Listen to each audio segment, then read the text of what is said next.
Baba Saheb doctor Ambedkar को जब काका कालेलकर कमीशन 1953 में मिलने के लिए गए, तब कमीशन का सवाल था कि आपने सारी जिंदगी पिछड़े वर्ग के उत्थान के लिए लगा दी, आपकी राय में उनके लिए क्या किया जाना चाहिए। डॉक्टर बाबा साहेब अम्बेडकर ने जवाब दिया कि अगर पिछड़े वर्ग का उत्थान करना है तो इनके अंदर पढ़े लिखे लोग पैदा करो। काका कालेलकर ये बात समझ नहीं पाए। उन्होंने फिर सवाल किया कि पढ़े लिखे लोगों से आपका क्या तात्पर्य है। बाबा साहेब ने जवाब दिया कि अगर किसी समाज में 10 डॉक्टर, 20 वकील और 30 इंजीनियर पैदा हो जाए तो उस समाज की तरफ कोई आंख उठाकर भी नहीं देख सकता। इस वाकये के ठीक 3 वर्ष बाद 18 मार्च 1956 में आगरा के रामलीला मैदान में बोलते हुए बाबा साहेब डॉक्टर अम्बेडकर ने कहा, मुझे मेरे समाज के पढ़े लिखे लोगों ने धोखा दिया।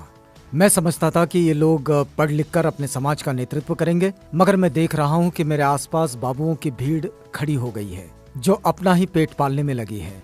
यही नहीं, बाबा साहेब अपने अंतिम दिनों में अकेले रोते हुए पाए गए। जब वे सोने की कोशिश करते थे तो उन्हें नींद नहीं आती थी, अत्यधिक परेशान रहते थे। परेशान होकर उनके स्टेनो नानक चंद्रत्तू ने बाबा साहेब से सवाल पूछा कि आप इतना परेशान क्यों रहते हैं। उनका जवाब था, नानकचंद, जो तुम दिल्ली देख रहे हो, इस अकेली दिल्ली में 10,000 कर्मचारी अधिकारी ये केवल अनुसूचित जाति के हैं, जो कुछ साल पहले शून्य थे।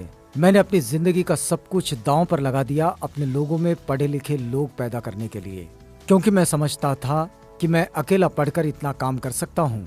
हमारे लोग भी पढ़ेंगे तो समाज में बड़ा परिवर्तन आएगा।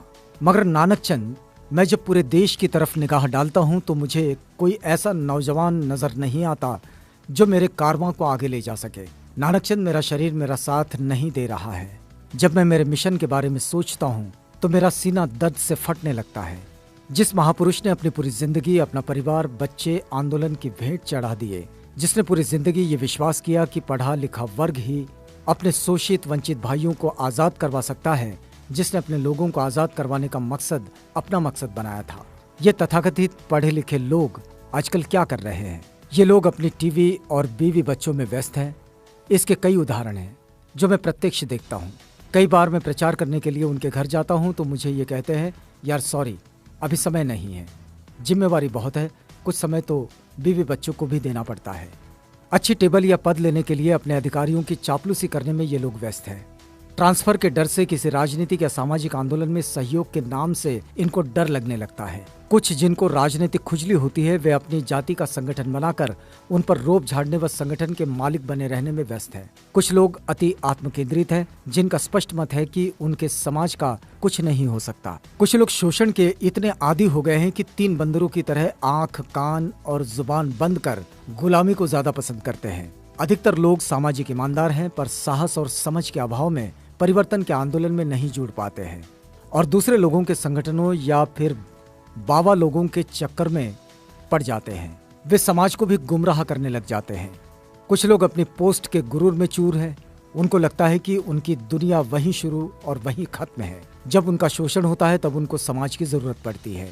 और कुछ लोग जो सवर्ण जाति के लोगों से ज्यादा संपर्क में है, वे खुद बाबा साहेब के विरोधी हैं। वे खुद को सबसे समझदार समझते हैं। बाबा साहेब के जाने के 60 साल बाद हजारों वकील, इंजीनियर, डॉक्टर समाज में बने, फिर भी पढ़े लिखे वर्ग में सुधार होने के बजाय हालात और ज्यादा गंभीर हो गए हैं। इसलिए बहुजन समाज का विकास होने के बजाय पतन हो रहा है। इसलिए मेरी सभी बहुजनों से विनती है कि समय रहते आज के हालात को देखते हुए संभल जाओ, वरना अपनी बारी का इंतजार करो।